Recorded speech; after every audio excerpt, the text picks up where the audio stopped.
आचार्य विक्रमादित्य जी, यानी अब तो संघ ने क्लियर कर दिया। शुरुआत में कहा जा रहा था ना कुछ बड़े नाम, संघ से जुड़े नाम, उन्होंने कह दिया भाई कोई नहीं, बहुत आहत हैं, असाधारण हुआ है जो कुछ हुआ है, दुर्भाग्यपूर्ण है। उन्होंने जिस तरह के शब्दों का इस्तेमाल किया है, आघात लगा है, तो अब तो कार्रवाई में कोई देरी, कोई विलंब ना हो, बड़े नाम भी अब सामने आए। जी बिल्कुल। देखिए, सनातन की पद्धति है, सनातन का नियम है कि चाहे कोई भी अपराध करेगा, वो अक्षम्य अपराध कभी भी किसी को क्षमा मिलती नहीं है। रावण उसका प्रत्यक्ष उदाहरण है। गलती की, महापाप किया, और आज भी परंपरा है कि 10 लाख वर्षों से भी हम हर साल उसको जला के आते हैं। तो पूर्ण विश्वास रखें, सनातन परंपराएं कभी तो राम मंदिर का रावण कौन? जो भी लोग पकड़े जा रहे हैं, जो भी तथ्य सामने आएंगे, सत्य नहीं, ये तो रावण की सेना है सर।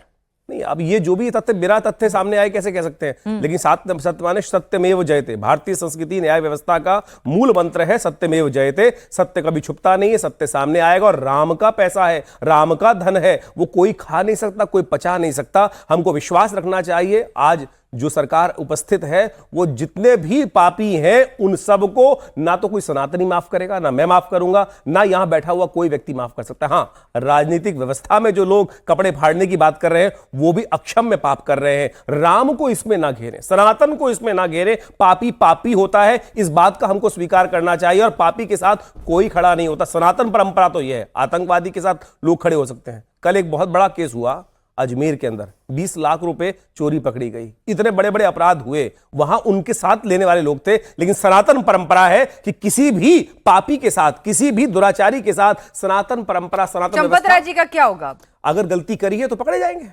अगर करिए अभी भी, मैं कहूंगा अगर गलती करी है, अगर है अभी, देखिए अभी भी अगर है, मैं बिल्कुल कैसे? जब तक सामने नहीं आ रहा है। नहीं, सामने तो ये तो आ गया ना कि भाई मेरी ड्यूटी थी। नहीं, ड्यूटी से बिल्कुल, जो ड्यूटी मैंने आपके पास एक काम सौंपा गया है, वो काम आप ठीक से एग्जीक्यूट नहीं कर पाए। देखिए, चंदन का पेड़ देखा आपने? चंदन का पेड़ चंदन का पेड़ जो होता है, उसके ऊपर जो है सर्प हमेशा लिपटे रहते हैं। अच्छा, चंदन अपनी शीतलता नहीं छोड़ता है। लेकिन मेरा विश्वास है कि चंपत राय जी चंदन है।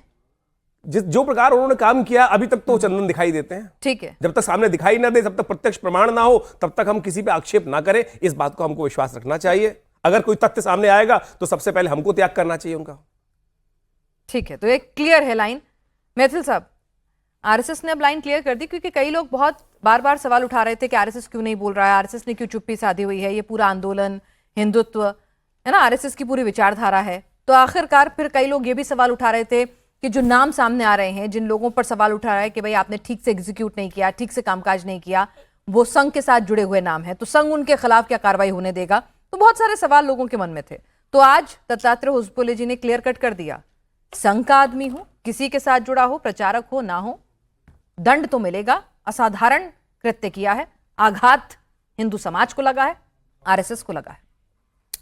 धन्यवाद मीनाथ जी। पहले तो आपको और पूरे देश को भारत माता की जय, वंदे मातरम। और मेरा ऐसा मानना है कि जो संघ है वो व्यक्ति निर्माण का एक संगठन है, जिसने इस देश को अनेक हुतात्माएं दी हैं, जो इस देश के अन्य अन्य क्षेत्रों में कार्य कर रहे हैं। अब दूसरी चीज, आपने कहा संघ किसी को कभी बचाता नहीं है, ये मैं आपको बता दूं। पहले तो ये शब्द मैं आपको इसलिए कोट कर रहा हूं क्योंकि बार बार एक शब्द आ रहा था उन सभी राजनीतिक लोगों की तरफ से जो कि बार बार निशाना लगा रहे थे कि ये बचा लेंगे, वो बचा लेंगे। स्पष्ट है, यदि कोई भी व्यक्ति किसी भी प्रकार के घपले घोटाले में मिलेगा तो उसके खिलाफ कार्रवाई होगी, उचित कार्रवाई होगी। भारतीय दंड संहिता के अनुसार जो संविधान कहता है, उस संविधान के अनुसार कार्रवाई होगी, इसमें कोई शक और शुबा नहीं है। अब मजे की बात क्या है पिनाथ जी, परेशानी यह है कि लोगों को इंतजार ही नहीं हो रहा। लोगों को ऐसा लग रहा है कि अब हम अपनी जितनी राजनीतिक रोटियां वो सेक लें। अगर कल को ये जांच जो है, इस जांच का आदेश, रिपोर्ट आ जाएगी और उस रिपोर्ट के बाद इनकी कहानी खत्म हो जाएगी, तो इनकी राजनीतिक दुकान फिर बंद हो जाएगी। तो मौका क्यों दे रहा है कोई उन्हें? भाई मौका क्यों दे रहा है? सूर्य मैथिल साहब, मौका मत दीजिए ना भाई। ठीक है, हमने देखा है कि योगी जी के राज में कैसे दनादन बुलडोजर चलता है, हमने देखा है कि कैसे फटाफट एनकाउंटर्स होते हैं, उनके तो पूरे लॉ एंड ऑर्डर की मिसाल दी जाती है। है ना। तो अब एसआईटी बनी है, त्वरित कार्रवाई हो, बड़े नामों को लेकर जो बार बार विपक्ष को मौका क्यों दिया जा रहा है, मैं यही तो पूछ रही हूँ, मौका मत दीजिए। पहली चीज पिनाक जी, मैं भाई, आपको एक चीज क्लियर कर दूं। नैतिकता के आधार पर इस्तीफा देने में भी इतना ना वक्त ना लग ना, गया। मैं पहली चीज एक बात क्लियर कर दूं, ये जो बार बार नाम लिया था ना, बड़े नाम और छोटे नाम, नाम जो भी दोषी पाया जाएगा उसके खिलाफ कार्रवाई होगी। ये चीज पहले भी आपके शो में मैंने बोली, आज फिर बोल रहा हूं।